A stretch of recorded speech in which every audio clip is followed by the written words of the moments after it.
This is the final look, guys.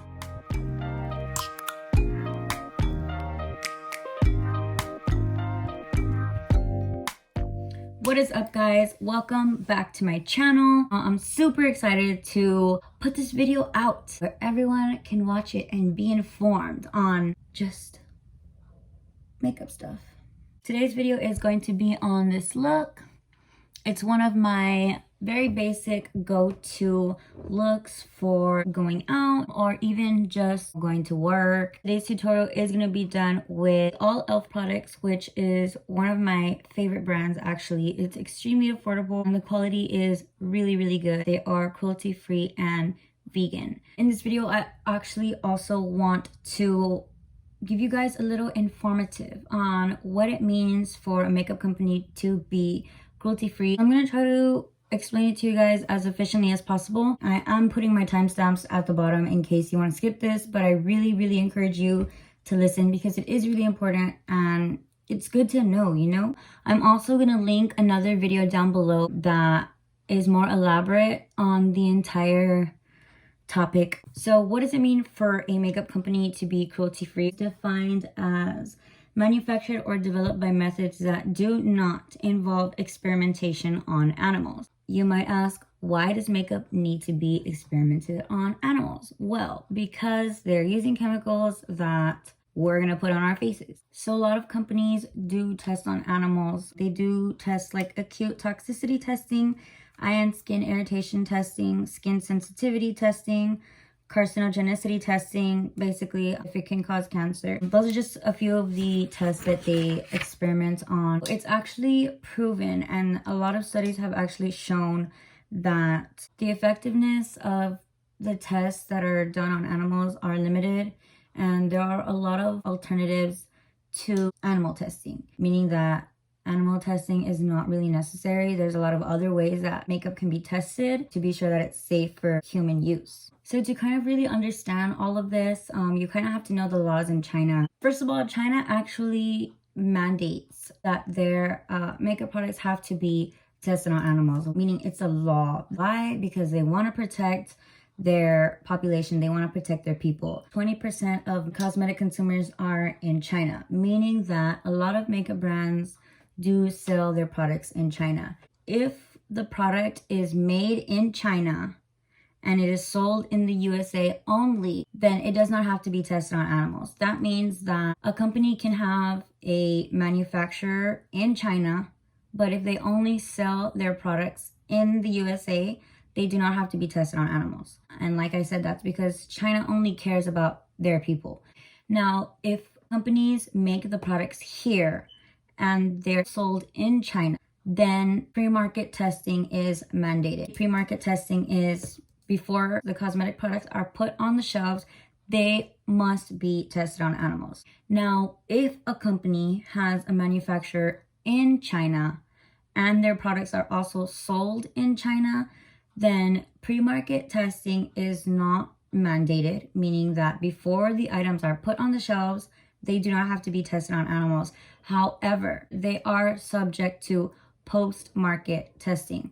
What does that mean? Let's say I am a consumer in China and I'm buying from a company that made the products there in China and I'm buying them there in China and I use the product and I end up with rashes all over my face. They will pull everything off the shelves after they've already been put on shelves and they will test it on animals. Now, when post-market testing happens, the makeup company itself is not paying for the animal testing. China is paying for the animal testing.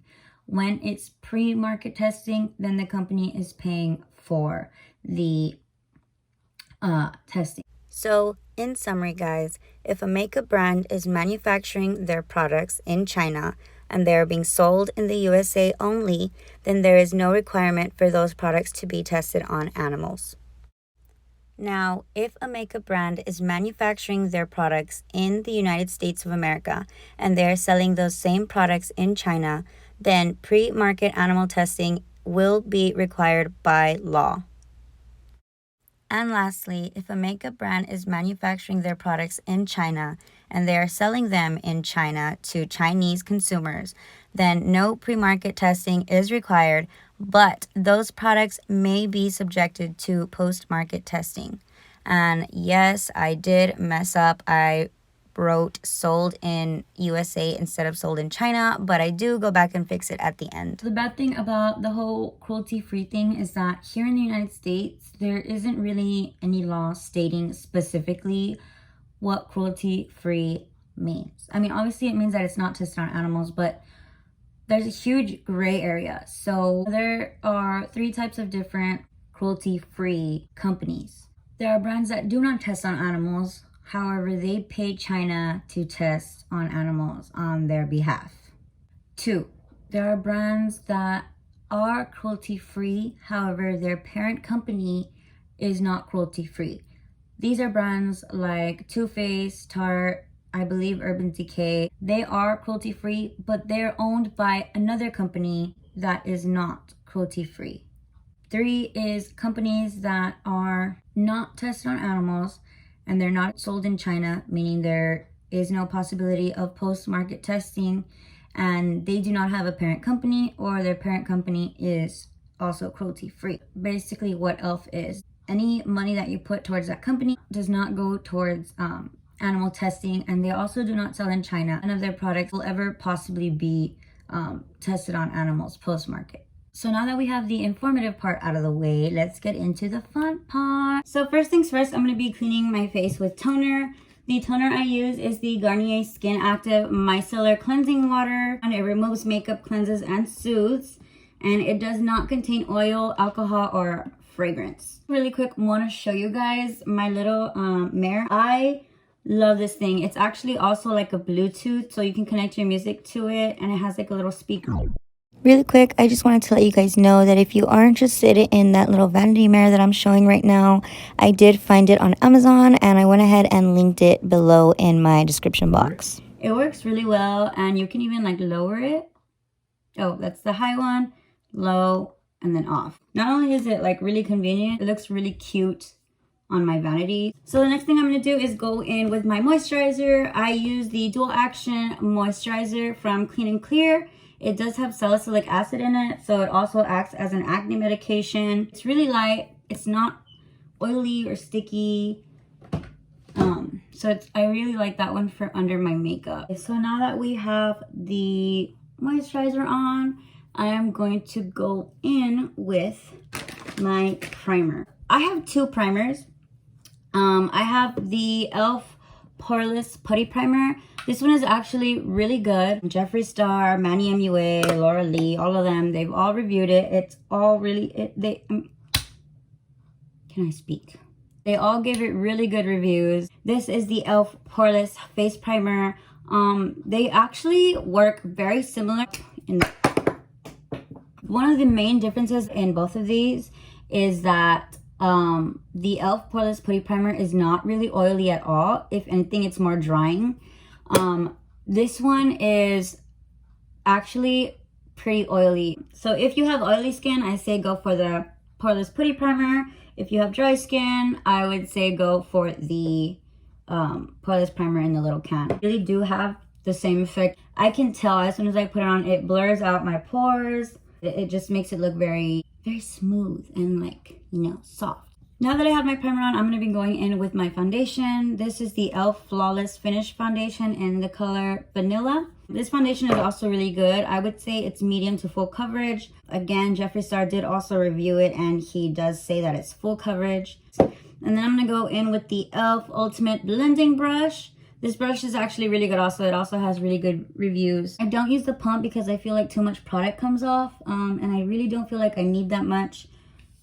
So I just use the little stick and I put it on my cheeks first, and then from there I'll kind of blend it out all over my face. I don't use concealer, so I'm not going to be going in with a concealer. However, if you are looking for a concealer, I know the Camo Concealer from E.L.F. is also a really good concealer. A lot of beauty influencers have reviewed that one and also given it a really high review. The next thing I'm going to go in with is my E.L.F. blush. This one, I think it's like the $1 to $2 or $3 one. I've actually had it for a while, so it like literally is like broken and stuff. They have the primer infused blushes, which are really, really good, I've heard. I just haven't tried it because, you know what? I'm actually going to link Jeffree Star's video in my description box just because he does a full face of e.l.f. That way you guys can see his entire review. I'm not really a huge fan of Jeffree Star, but because he's so critical on makeup, I do like to watch his reviews. And I am not using an e.l.f. brush for this. They do have a blush brush that's pretty good. Blush brush. After blush, I always do my highlighter. So I'm going to go in with my highlighter. This is the... What is this? I have no idea. It's a e.l.f. highlighter that looks like this. It's in the color white gold. This is an EcoTools brush. It's actually a foundation brush, but for some reason I like it for highlighter. By the way, let me add, EcoTools is also cruelty-free and vegan. So I do really recommend their brushes. It's so pretty. I don't really like highlighters that are too flashy. Like the Jeffree Star Frost highlighter, I would never use. I feel like it's so, like, bam. So for my eyebrows, I use the e.l.f. It's kind of like a dip brow. I think it can also be used as an eyeliner. I also use the e.l.f. Wow Brow, which is kind of like just like a little mascara for your eyebrows. On days that I'm kind of in a hurry and I really don't want to use the little dip brow, I'll just kind of go over it with this. The brush I'm going to be using is the e.l.f. Eyebrow Dual Brush. I'm going to first go in with the dip. Most of the time they tell you to start in the middle. That way it's not so dark in the front. So that's what I'm going to do. I'm just going to start in the middle at the bottom. Okay, so this is the first brow with the dip product. After I apply the dip product, I go in with my little Wow Brow. Actually comes with like the little tiny microfiber, I guess, like little hairs. And I really do feel like it makes your brows look fuller, which I really, really love because obviously my brows are not full.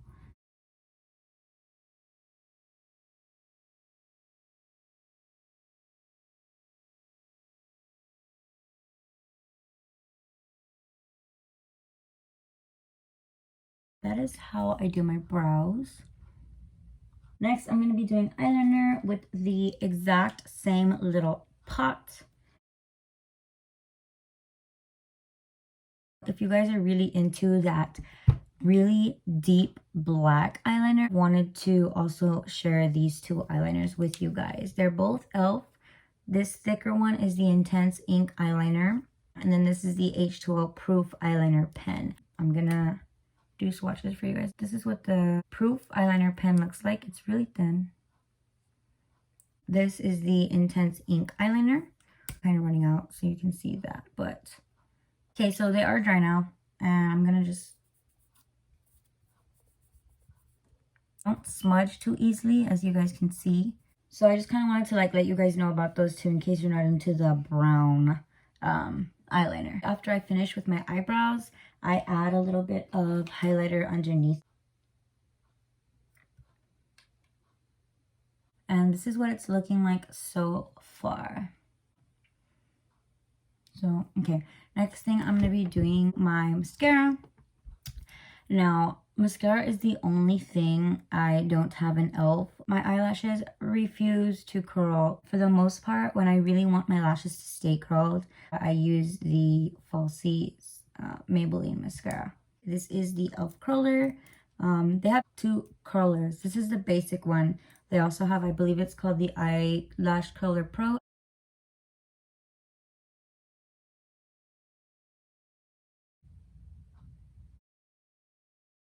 So after I do the mascara on my top lashes, I actually go in with some eyeshadow under my eyes. E.l.f. Rose Gold Nude Palette, which by the way is actually really cute. I really love this palette. This first one right here, the darker purple. After that, I go back in with my mascara and I do my bottom lashes. That's how it looks so far. Pretty much, it's actually already done. And last but not least, I'm going to be applying some lip gloss. This is the e.l.f. Lip Plumping Gloss. The color is Mocha Twist. It's a really pretty, like, nude-ish pinky color. After I put my lip gloss on, I take my e.l.f. Dewy Setting Mist. And I just kind of spray my face just to set that all in. So this is how it came out, guys.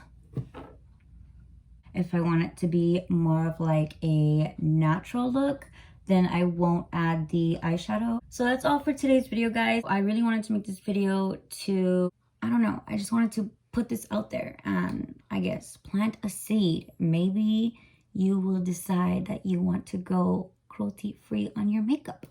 And I think it's really important that we look more into what's in our makeup and whether it's tested on animals or not.